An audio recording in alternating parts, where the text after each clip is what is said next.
Good evening, ladies and gentlemen. My name is Darren St. George. I'm the Education and Public Programs Director for Preservation Long Island. I also have the opportunity of being your monitor for today's conversation about the release of Long Island Museum's publication, Long Road to Freedom: Surviving Slavery on Long Island. Throughout today's discussion, please be sure to keep your camera and microphone on mute. Thank you in advance. Now, this meeting is being recorded and the chat room is being monitored, so feel free to submit any questions right now. Feel free to let us know where you're joining us from. Also, if you were lucky enough to join the exhibit while it was live at Long Island Museum.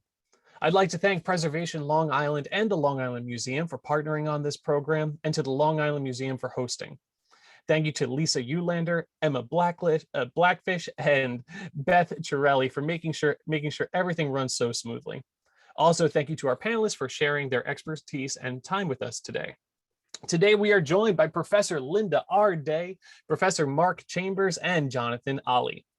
Professor Mark M. Chambers completed his PhD at Stony Brook University and teaches in both the Department of History and the Department of Africana Studies. His forthcoming book, Gray Gold: Lead Mining and Its Impact on Natural and Cultural Environment, 1700 to 1840, examines early American industry and incorporates contemporary cultural and environmental history themes.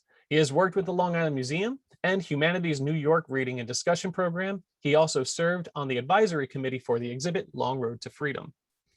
Professor Lynda R. Day is currently the Associate Dean of the School of Humanities and Social Sciences and Professor of Africana Studies at Brooklyn College of the City University of New York. She received her PhD degree in African Studies at the University of Wisconsin-Madison and her BA in Comparative History from Howard University. Her interest in women leaders in pre-colonial Africa led her in research in Sierra Leone and numerous interviews with the country's main women chiefs. She is the author of Making a Way to Freedom: A History of African Americans on Long Island, as well as Gender and Power: The Women Chiefs of Sierra Leone of the Last 200 Years.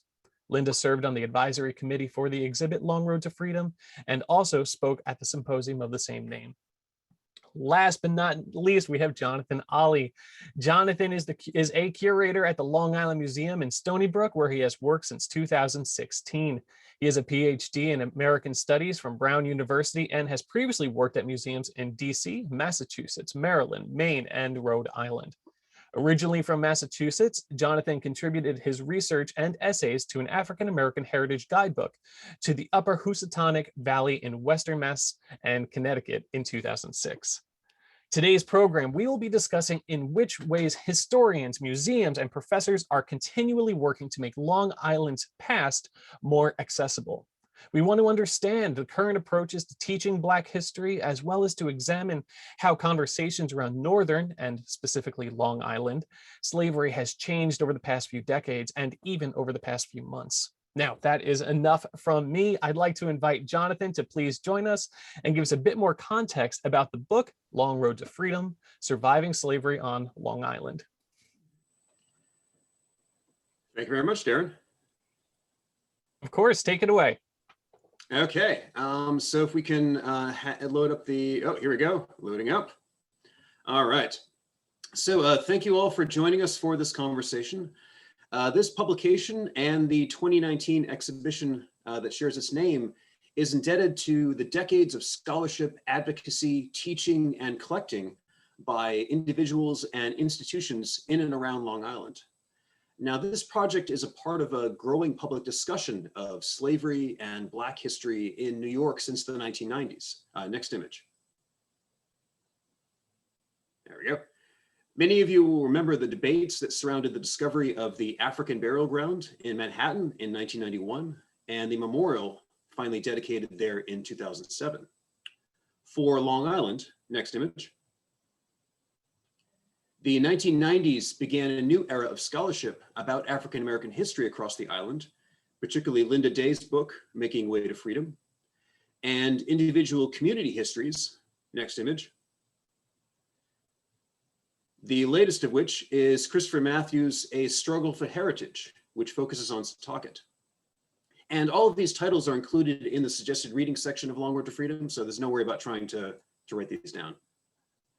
I'd now like to take you into the book itself, The images and stories that I mentioned over the next 8 or so minutes are taken directly from it. So it's divided into 5 chapters, and the first 3 focus on the era of slavery. Next image.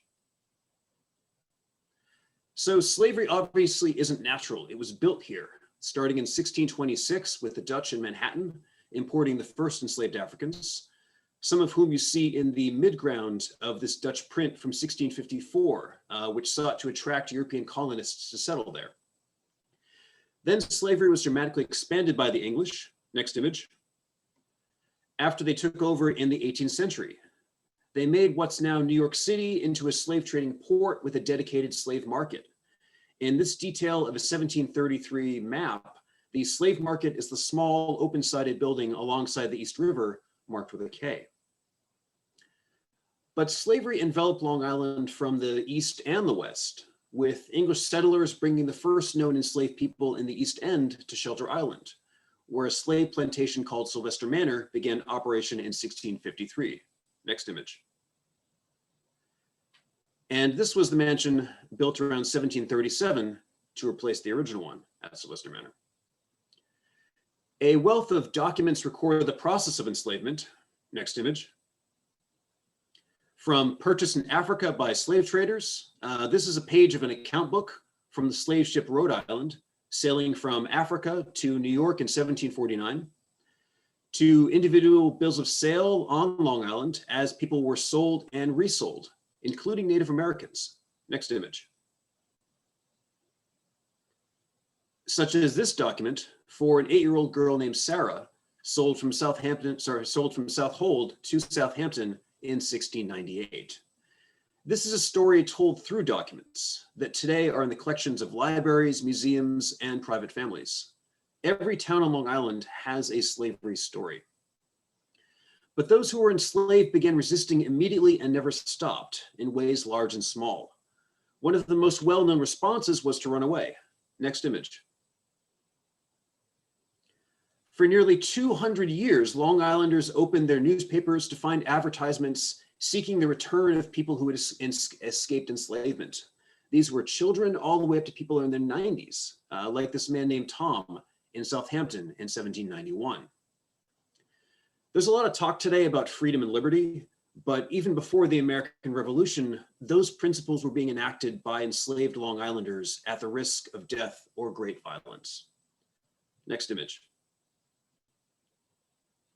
We also have ways of learning directly from those who were enslaved, such as Venture Smith's 1798 autobiography about his life and enslavement on Long Island and Connecticut. Next image.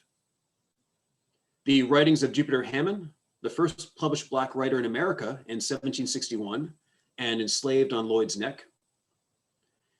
And the archaeological excavations at former sites of enslavement. Next image. Such as this one at Rock Hall in Lawrence, which provide evidence of diet, work, and spiritual practices. Some folks may say that their ancestors didn't enslave anyone on Long Island, and that may be true, but everyone on Long Island during this time bought goods made through enslaved labor. Next image. This included mahogany furniture made from wood harvested by enslaved workers in Central America, sugar produced by enslaved workers in the Caribbean, and cotton grown and harvested by enslaved workers in the American South. So every white family across the region, whether they were slaveholders or not, benefited from slave labor in some form up through the Civil War. When New York finally outlawed slavery in 1827, many African Americans found themselves often performing the same labor they did while enslaved, as their bondage had limited their education, training, and the ability to earn money and amass property. Next image. This painting from the book's cover is a portrait of a woman named Tamar Wren by artist Shepard Alonzo Mount from about 1830. She was enslaved to the Mills family in Smithtown until they freed her in 1824. But she remained a live-in domestic servant in their home for many years after, until finally being able to marry and start a family of her own. And this is one of the most important works of art created on Long Island, because it is the only portrait by a professional artist of a Long Islander recently freed from slavery. The new invention of photography wouldn't reach New York for another decade. I think the first photograph taken in New York was in 1839, and photographic portraiture wouldn't start really into the 1840s. Tamar was married twice. She had 5 children and last appears in the 1880 census with her husband, William Johnson, in Smithtown.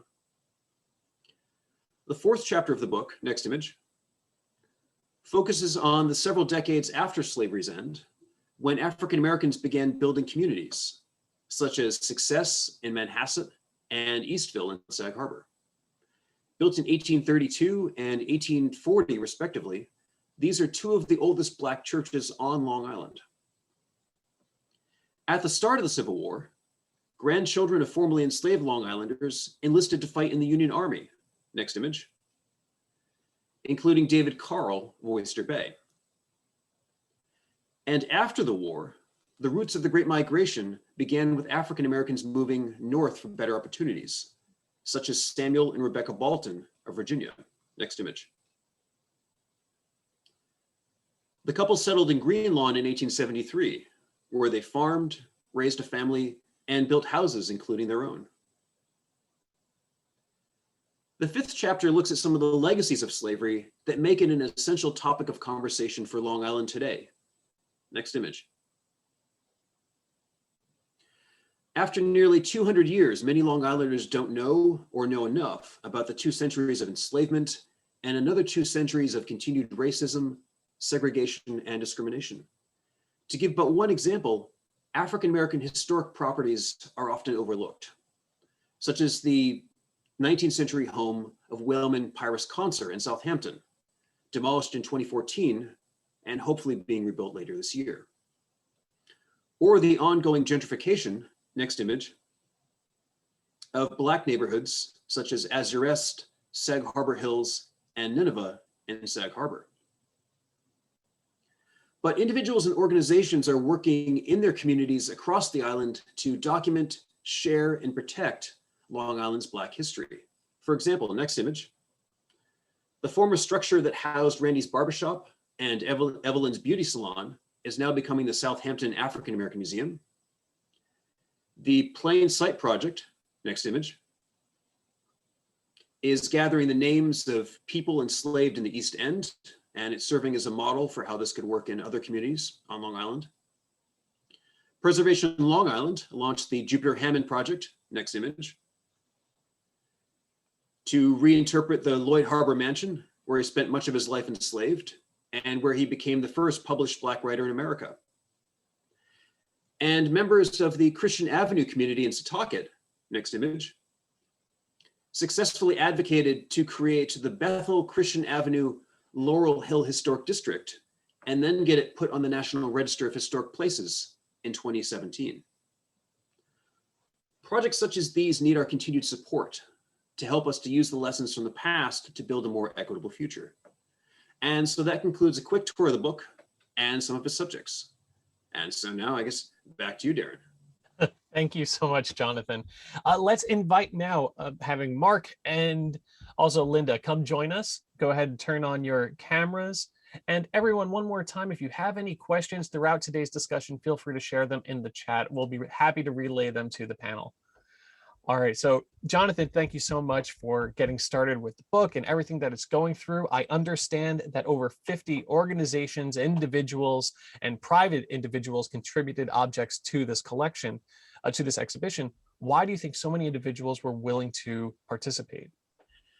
I think that people genuinely like to help and to participate. And you can look at this project as there's a lot of pieces of this story scattered throughout the island and the greater New York area. And when the more of these pieces that you're able to bring together, sort of the more accurate portrait you can present of the past. And so this exhibition gave us a chance to bring in material from New York City all the way out to the East End. And often cases, you're bringing together things that have never had the chance to be seen in proximity with one another. And so it made for just a really engaging collection within the same space, whether you're touring through there as an individual or as a class or another group. So obviously 2020 presented a number of challenges for all of us. And for Jonathan, I know you're in the middle of converting this exhibition into a book. And Mark and Lynda, I'm curious if the events of 2020 had an influence in changing your curriculum, in changing your classes as professors. But firstly, Jonathan, did those events have any shaping or reshaping of the exhibit into the book? I think they did, because I would say in two ways, perhaps small, but one of the ones was in capitalizing the B in Black. Yes. Yeah. And that was something that I think we've all noticed, just whether it's the Associated Press or the New York Times or NPR or any other news source, there was that gradual change one by one, and often after a lot of sort of meetings and discussions. But now that's one of the lasting legacies of last year. And that was also a change that was made in the book. And it's small, but it is about status and respect. I mean, because that way you're starting the discussion by putting groups on the same plane with capitalization. Because with every other specialized group in America, those are all capitals. Whether you're Jewish or whether you're Latinx, all of those are capitalized groups. And so it makes sense to have Black be capitalized as well. Lynda, Mark, did you notice that shift when newspapers and articles started capitalizing the B? I'm sorry, Darren, who did you ask that to? Lynda, Mark, did you notice that shift when newspapers and magazines started capitalizing? I did not notice it, but when Jonathan brought it to my attention, I certainly did. And by the way, let me say thanks for inviting me to this panel. Of course, we're honored to have you. Were there any shifts that you found yourself making in your teaching styles throughout 2020 due to all of the demonstrations that were taking place and conversations that were happening? In my own case, I had a class last semester in the fall, and I did find myself being much more comfortable to raise issues of racial inequality without any fear that someone might not understand where I was coming from. So I did feel freer after the demonstrations that we were having in the spring and summer. Mark, what about yourself? Yeah, first of all, I just want to say thank you for inviting me to join this panel. It's really a pleasure to be here tonight with everyone. Yeah, so I've been thinking about this for the past few days, and I thought about, what I saw in the class, because I had to remember when George Floyd, what happened to him. That was at the end of May, and we had just finished the spring semester, and then we're going to the summer semester, and I do teach a summer class. And what came to my mind today was that during this, the summer class that I teach is called the African American Family. And in looking at the African American family, we begin in Africa, then we come to the shores of what becomes the United States and the arrival of African slaves into the United States, but all the time, trying to focus on how the African family becomes the African American family. And so one of the exercises that I have the students do in the class is, in addition to, answering questions from the text, but I also like to give them the opportunity to reflect on the assigned readings. And the way that I do that is I assign them like a 2 or 3 page reflection. And they can either write a letter to an historical figure that they read about, or they can write a poem or even a spoken word. And I, give you that background because in the previous summers or even the previous semesters, when I had a similar exercise, most of the students wrote about, they wanted to know more about the culture, for example, in East Africa or in West Africa. But this past summer, and I think it's directly connected to the protest and also the demonstrations that swept across the country, more students in their reflections were actually introducing their historical figures to Mr. Floyd and talking about what had actually happened to him in this 21st century. And then other students even referred to, brought up Breonna Taylor, Ms. Breonna Taylor, and what actually happened to her as well. So, I don't think I really saw a shift, but what I saw a shift in the way that students responded in their papers, and these were weekly papers, and in some way they were trying to incorporate either the experience of Mr. George Floyd, Ms. Breonna Taylor, or even the Black Lives Matter and all the protests and the demonstrations that were sweeping across the country too. Thank you. I love the idea of reflection, and it's actually, let's take advantage of that. And Lisa, could you launch the first poll question that we have for participants? We're going to put a poll question on the screen, pretty easy, a yes or no, but we're interested, did the 2020 protest and demonstration lead to discussions at your workplace? And that's very simple. We can't go into too much detail with a multiple choice question, but we'd like to see if it did have that impact. Obviously, in an academic setting for Mark and Lynda, it did. And it looks like we definitely have a leader with about 80%, 80 something percent saying, yes, it did lead to conversations, but still 20% no. 20% no, they did not see a change, which is interesting in its own right. Does that surprise any of you?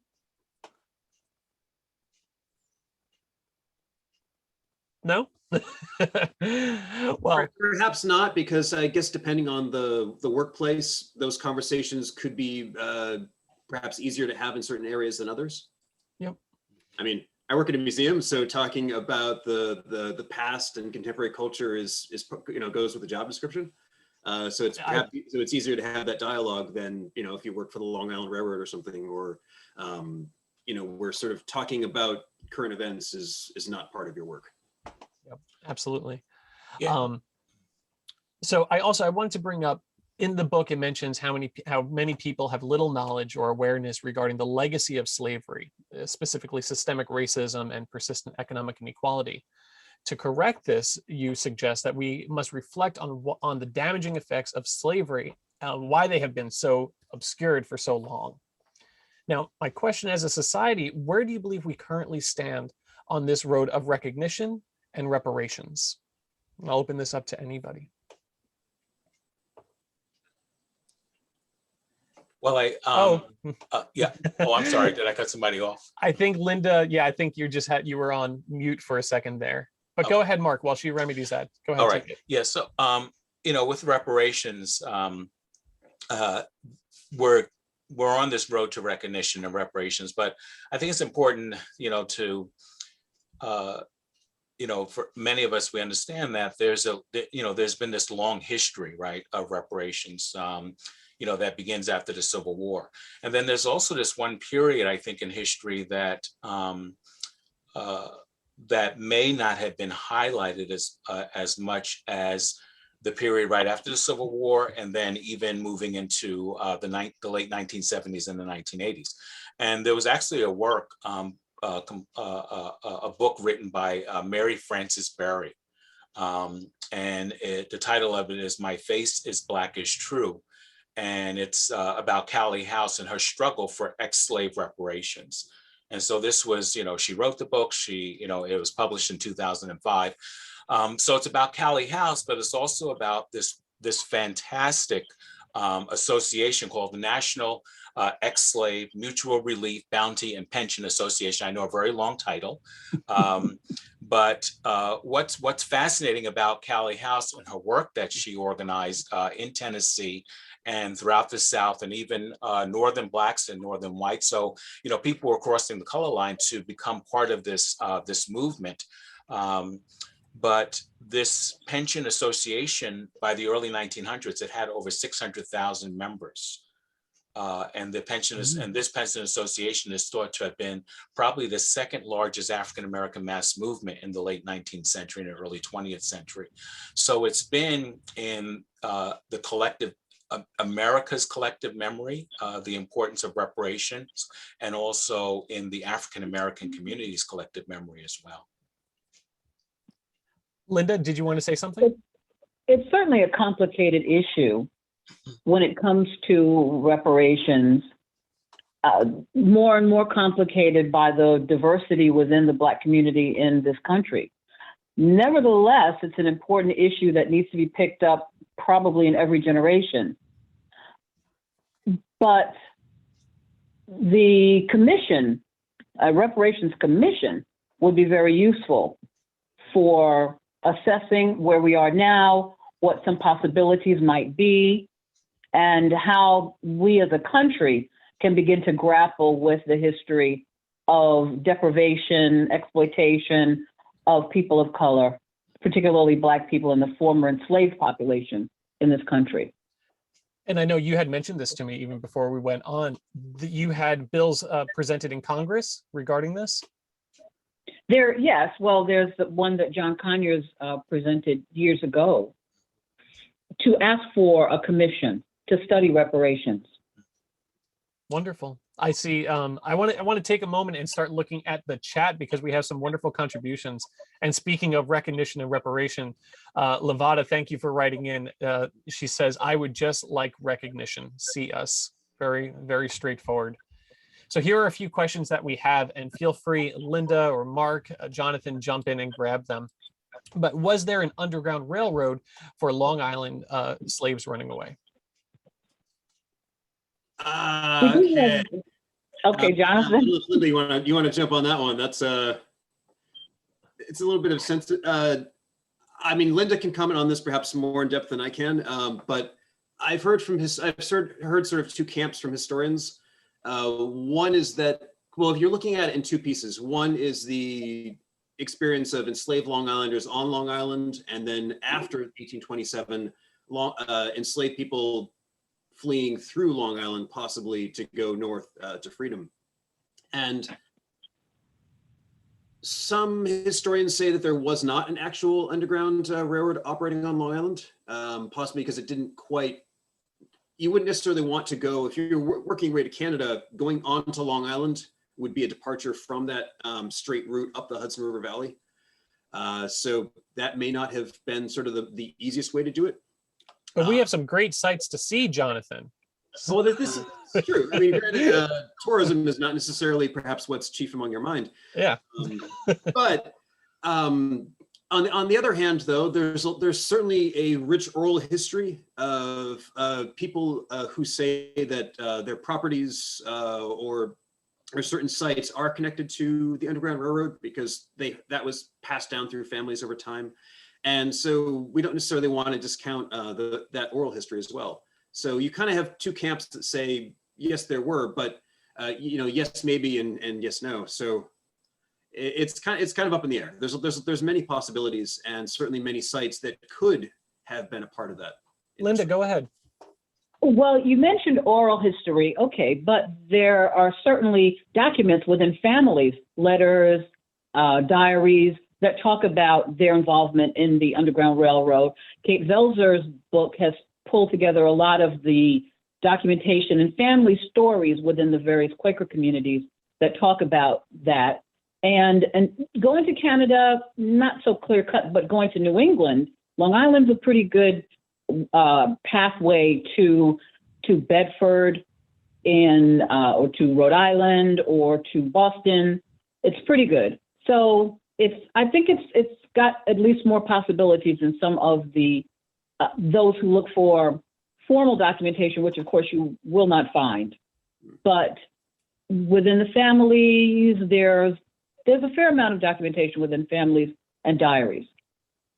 Yeah, I would agree with what Lynda had said. There was one book that came out in 2013, actually titled "The Underground Railroad on Long Island," and in that particular text, it highlights, the Post family, which had established a major stop on the Freedom Trail or on the Underground Railroad with the help, in order to help escape slaves out of Virginia too. Great. Thank you. We have another question. As we're answering, more questions are coming in. So we'll try to tackle some of these. Which publishing firms published Jupiter Hammond's works? I know he's Darren. As a broadside, I know there, but he has a lot. He has a lot of works. Anything else come to mind? Well, the publishing, the people that published his last address out of Philadelphia, I was thinking that you would know exactly who that would be. Let's see. I know we have some colleagues in attendance here, so if they know specifically what it is, feel free to add that to the chat. We have a question here for Jonathan. Deanna writes in that she wasn't fortunate enough to visit the exhibition, but Jonathan, would you say the book was inspired by the exhibition, or it is an extension of the exhibition? I'd say it's an extension of the exhibition. There we go. How did the museum grapple with the brutality and violence in telling the history of Long Island slavery? Just because I do notice in the chat that Lauren Brincat says Carroll and Patterson of New York were one of the publishers. Thank you. Woohoo! Okay, so that is Preservation Long Island's curator coming to the rescue. Thank you, Lauren. okay, so sorry, Darren, didn't mean to. Yeah, no, well, let's go back. So let's see here. It was, how did you grapple with telling the brutality and violence of slavery on Long Island? That was part of the tempering was already done in the way that the artifacts we have to work with, because the story of slavery on Long Island is before you have photographic evidence of slavery on Long Island. And so the documents that survive that are sort of the most direct connection and accounting of that are themselves kind of watered down, and that you're getting glimpses of brutality. For example, in a runaway slave advertisement, a slaveholder they offer descriptions of what these individuals wore, or if they had any particular injuries or scars. And so those are testament, of course, to the sufferings under slavery.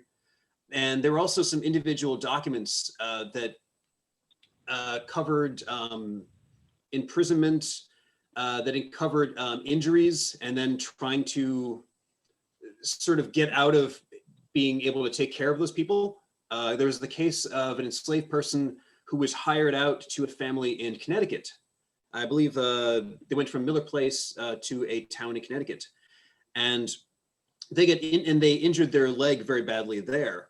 And so you had the slaveholder in Miller Place who was writing to the person to whom he had rented out this enslaved person, writing back and forth about, should we essentially free this person so that way we're not on the hook for taking care of them like a disabled enslaved person long term. And so they're essentially trying to use the manumission system to their advantage, and to, just sort of get rid of somebody whom they had essentially used up. And so you get, unfortunately, I mean, with the American Civil War and the 1850s, I mean, there's this whole flowering of American photography once you get into the middle of the 19th century. But for Long Island slavery story, we don't have that rich visual legacy, unfortunately. And so that's why the painting of Tamar Wren that I showed in the slideshow is so valuable, because often the portraits of slavery that we do get from Long Island were taken, in the mid 19th century or even later. And so it is creating a distance between that sort of horrible time and period of trauma and today. So sort of the censoring was done by just the creation and what survived from that period. Lynda? I was going to say that I can appreciate the museum not focusing on the stories of brutality, et cetera, but there are documents or newspaper accounts, if nothing else, of horrific violence on Long Island. The story of the African woman and slave man in Newtown in Queens that killed a family, and then they were themselves horribly executed. There's a story this was all in the papers, of the man in, farther on Long Island, who injured his owner, Judge Brewster, and was then executed for hurting him, for beating him with a whip. So there are stories, but they're not the ones that people tend to want to talk about, just like we don't like talking about the brutality against the indigenous people of Long Island. It's just sort of, a lot of that in history, we just gloss over it, not surprisingly. Is it out of this feeling of being uncomfortable, or do you think it's out of convenience? People are very uncomfortable with talking about violence in their own history. We can often talk about the never again genocide of people in Nazi Germany, rightly so, but it's conveniently in Europe. It's not right here where we live and where we go to school and go to the mall. It's not here. So it's a lot easier to talk about horrific violence when it's in another country than when it's here. And this is also reflected in the curriculum, even just how slavery is taught to our school children. Why do you think schools struggle so much in representing New York's prevalent role in slavery's history? Well, one reason I think is, if I could just jump in here, is that, slavery is hard history, alluding to what Lynda had just said. It's hard to comprehend the inhumanity that defined it.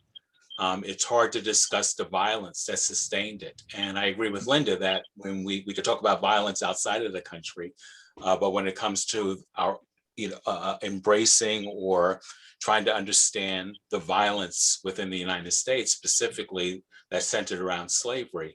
And we know that violence sustained slavery as well.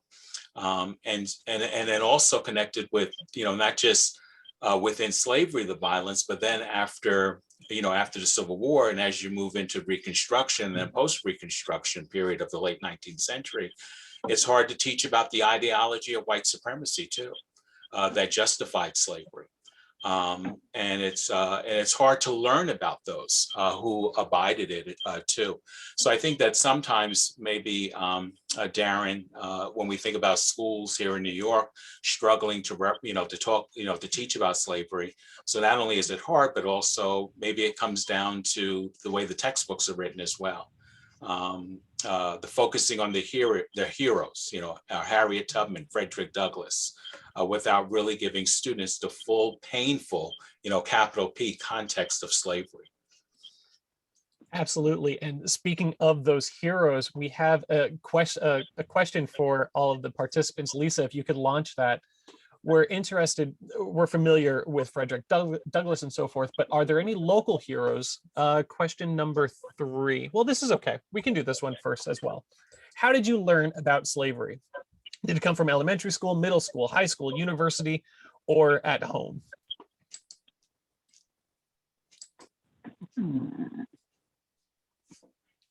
While that's polling, Jonathan, Yes. We have a question from Allison. Did the exhibit elicit any reactions from descendants of enslaved people on the island that you know of? I'm trying to think, because the exhibition ended with a comment wall where people were invited to write comments on pieces of paper, and then they were essentially thumbtacked to this large wall. And we saved all those, went through them, and I can't think of any off the top of my head where I think that somebody said they were specifically a descendant of somebody who was enslaved. But there were definitely an interesting mix of people, from children up to senior citizens, who said that they didn't know about slavery on Long Island before. And so that does speak to that challenge of in our education system of, when and how do we talk about this? Because I guess it's with on Long Island, I think local history is covered in 4th grade. It is. So that's a challenging age to talk about some very serious, difficult subjects. And then if you're not coming back to that, in subsequent years, that's really leaving a lot on the table. And so you're getting, possibly a watered down or maybe even a sanitized version of that. And I can imagine, like, as a 10-year-old, 4th graders, 10 maybe, how do you kind of reconcile you're learning about, like the local history and a lot of these famous names, but then a lot of those famous names that are now, like, we name villages and towns and streets after them, and their historic homes are part of our preserved museum landscape. Those people who in the past have been held up as heroes were usually slaveholders themselves in the colonial period. And so reconciling that part of, who they were, just even like with our national founding fathers as well. We have Jefferson and Washington, on our money in our pockets. But there's also that uncomfortable legacy of, where their own wealth and status came from. It was built on slave labor. And so that discussion you can have in every community on Long Island with the families that built those communities. And looking at the poll results, if looking at just where it all fell, it seems like a pretty even distribution that people were learning about slavery in elementary, middle, and high school, also university and home. If they're sharing this, if it's being educated, if we have memory of it being taught in the school environment, we're falling short somewhere because the lessons are not being carried through. It may be presented in school, but doesn't mean it was embodied. It wasn't taught. It wasn't learned. Mark, Lynda, do you see that? Do you see a difference in the classroom? I'm sorry, I'm not sure which class. Oh, whether it's Your junior classrooms. high school, elementary. Do you see it? Do you see a difference in students when they're in your classroom, understanding and learning about slavery? Is this a first time for them, or are they looking to learn more? No, my students in Brooklyn College, they're familiar, but I did mention how in my class, the African diaspora in New York, when they find that it's that close in such things as the names of streets, the fact that that streets are named after old slave owning families in early New Amsterdam or in early Brooklyn, that, for example, the very nice house that people may go and take their children to play in and Prospect Park, that farmhouse was once a place that had enslaved people working there. That is kind of, I suppose, shocking when it's that close. Yeah, I just want to note that with Miss O'Leary, I think I just caught your name when it came up in the chat. You said that you remember when you learned about slavery, you learned, it was primarily in the South. And I think that that's also an issue too, that slavery is often described as a Southern problem. But, as we know, based, from, Jonathan's work, this museum exhibit, and also the book, and a lot of other work that's going on here on Long Island and in New York and in Massachusetts, that is much, much more. When the Declaration of Independence was signed, it was a problem across the colonies. Even into run up to the Civil War, the North profited mightily from slave labor as well. So there's this interconnectedness that needs to be talked about when we discuss slavery.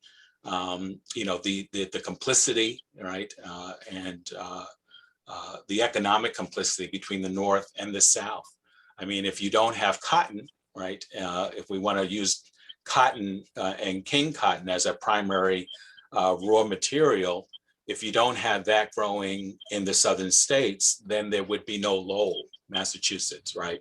There would be no textile mills in Massachusetts. There would be no need for shipbuilding in New Bedford, right? Or shipbuilding here in New York. Those ships to move, the cotton from, from the South to New York and then transfer to either domestic or international ships. So so it's more than, and the issue is that maybe sometimes it's looked at as a Southern problem.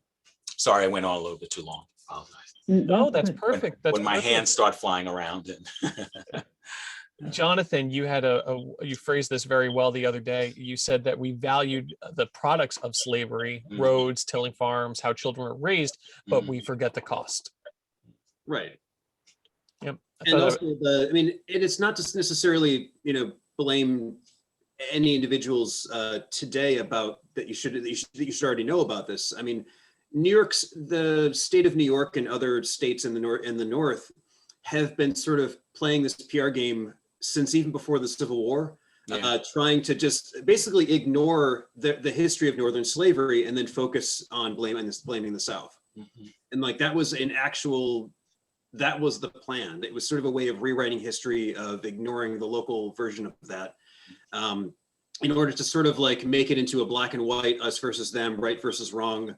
And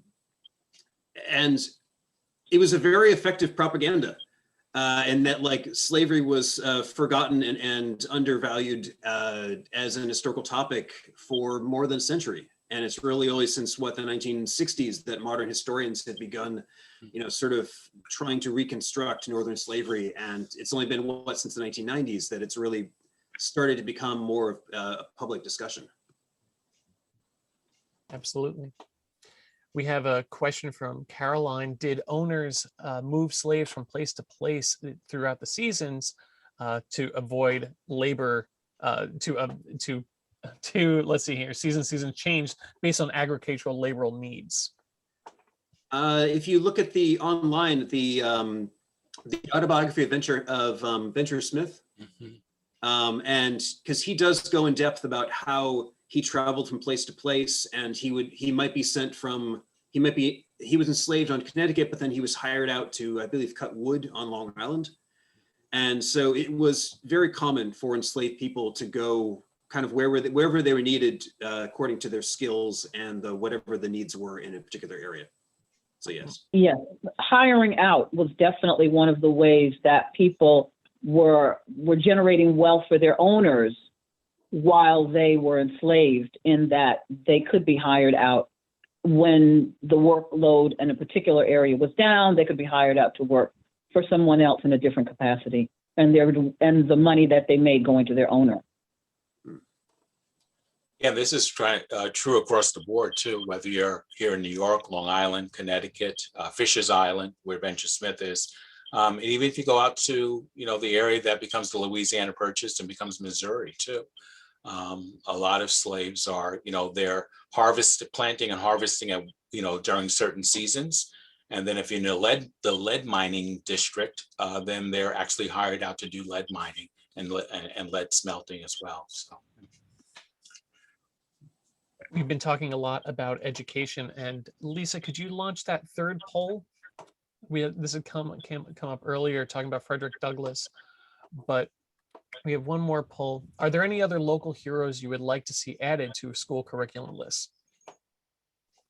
Ewing Price Concert, Jupiter Hammond, Elizabeth Jennings Graham, and Lewis Latimer.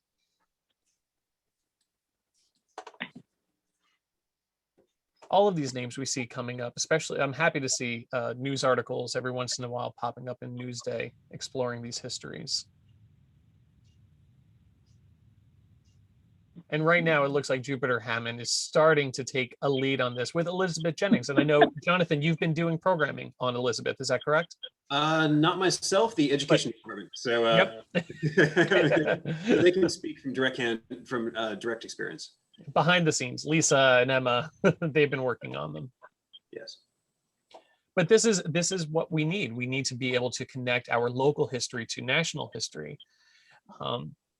We were talking about this the other day, Mark and Lynda. We said if time is the commodity in a classroom setting, yet test scores are the currency. How important is local history in relation to national history?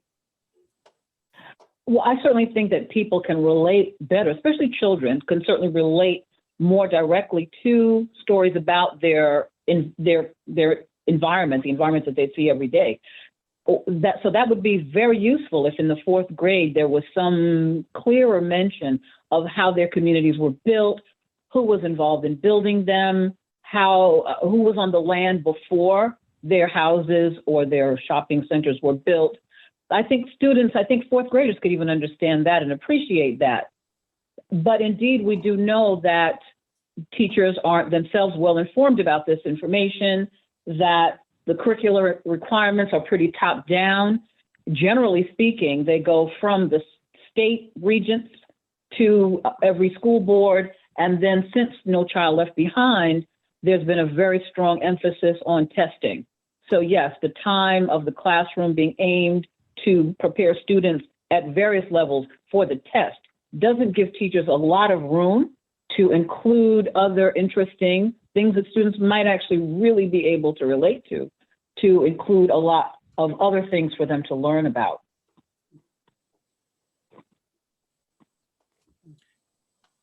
So I was thinking about, in the book we address this, Jonathan, you talk about in chapter 4, the building of these Long Island communities, local Long Island communities, and you list Sag Harbor and Amityville, Oyster Bay, Westbury, so many. But how do we continue to educate about the interconnectedness of these towns' histories and their current socioeconomic statuses? I would say that the foundations that were built in whether it was in the 17th century, 18th century, or early 19th century contributed to the success, or perhaps not, of those communities today. So a community like, say, Oyster Bay, which did have a significant enslaved population and then a free African-American population, the contributions of those people, whether it was in agriculture, whether it was in building trades, or whether it was in manufacturing, that had a direct result on increasing the prominence and the wealth of those communities that then continue down to the present. And that works also in individual families. For example, if your family was wealthy in the 18th century, there's actually a much greater chance that you yourself, generations and generations later, will be better off as a result. And so even though it may be necessarily hard at first to see how being able to see evidence of enslavement in the built environment today, it's there, even in like just how prominent some communities may be or not. Mark, Lynda, do your students see this inequity between towns? Again, my students are in Brooklyn. So for me, when I'm talking about the inequities are there in Brooklyn that they see, of prominent families after whom streets are named, after whom malls and centers are named, the Skanks, the Hickses, the Powells.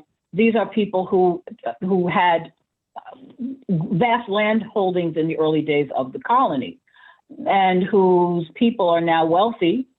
Banks that were founded and that still had a lot of wealth during the days of slavery, when they were doing shipping, as Jonathan mentioned, and as Mark mentioned, shipping and bringing in the goods of slavery. Those things built the wealth of the current families that are wealthy today. So when that's pointed out, they absolutely see the inequities of how it is that there are many people that don't have, and those of the elite that have quite a lot from the days of slavery, that there are those times when they were able to accumulate their wealth. Allison has a question here. After being involved in this project, what advice do you have for educators and community members who want to continue the conversation? I would say that, it's hard for educators. Like, I understand, like, you're teaching to a certain standard and a test, and so time and particularly field trips are very, very, very difficult to coordinate. But essentially, vote with your feet, because if you patronize an historic site or a museum that is focusing on an African-American story, that visitation matters. Or if you're going to a place, for example, if it's a preserved colonial house that's now a historic house museum, certainly ask if there is an African-American story or stories there. Because if you're getting a chance to see those stories, or if you're asking for them, that does create subtle public pressure to bring those stories to light, and that also that people want to hear about them. Because in certain places, there could be the desire to sort of only want to tell like a nice sort of narrative of progress. And slavery is certainly a dark chapter in American history. It's our original sin. But we want to let people know that we do want to hear these stories, that this is part of our past, and it helps us, sort of more engage with why things may be the way they are in the present. Yeah, and I would agree. I was thinking about what, once again, Jonathan's book, this is why this book is so very important, taking a museum exhibit and giving it, I wrote down giving it eternal life in a book. And I flipped, I went through it. I was going through it again, the last couple of days, getting ready for our talk tonight. And, it's filled with primary documents. So we may not be able to take a trip to a museum, because of the pressures that teachers are under. We may not be able to spend a half a day, working on an exhibit, and it probably would take a little bit extra time on behalf of the teacher or the instructor, but to look for those primary documents, those original documents, those stories. A lot of them are online right now. And if we're talking about fourth grade and up, those narratives, Venture Smith's narrative, who doesn't want to hear about a young man who was born in the early 18th century, born in Africa, and then ends up here in New York and in Connecticut, enslaved, but then is able to purchase his freedom, but also his family's freedom as well.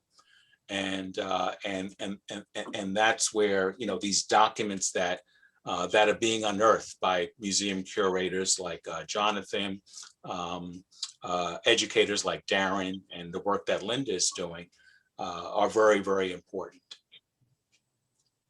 I want to also mention that when you're talking about Black history, for whatever level, that it's, because of course, when you're a Black history teacher, this is something that you have to grapple with. How do you present this history that includes all of these horrible and degrading things, but at the same time, you want people to somehow be able to grasp it and find something of value in it.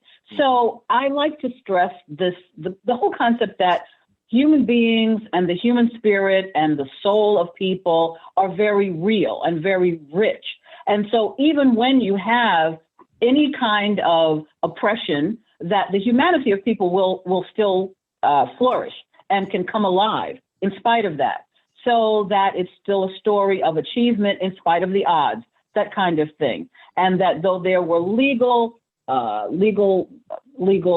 oppressive measures to hold people back, then in fact, people, in spite of that, continue to make good families, to found churches, to found fraternal organizations, to have their own burial societies, to support themselves, and often have their own businesses within a generation after slavery. Many people did. So you can't really stop the human spirit. It's going to come out. And whether some people might think that they're less than human, the reality is that people are human beings with soul and spirit, and it comes out. It can't be stopped. Beautifully put. Thank you, Lynda. We need to start winding down. If you have any last minute questions, feel free to chat them right now. But I have one more for the panel. What is the next step for this book? For this story? Because it's not just the printing of or downloading of a PDF, but what happens next? What do we hope for? I'd really like to get it printed. Because, well, there is that question about, books are forever. Yes. PDFs are not forever. So I don't have any trust that PDFs will exist in 20 or 30 years. So, but I would like to get this printed. And so if there is like public interest out there for an actual print copy, like hearing from you, that's certainly helpful. And because that way, if we then getting a tangible book, like, in the collection of your local library, really helps to create a permanent resource, as Mark says. Wonderful.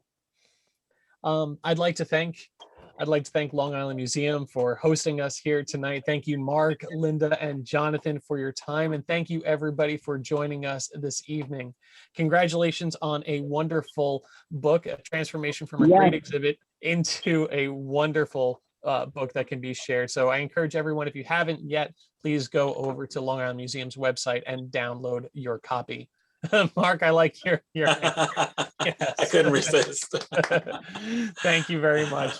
Everybody have a wonderful rest of your evening, and we look forward to seeing you again soon. Thank you, everybody. Right. Bye-bye. Thank you. Thank you, everyone. Thanks.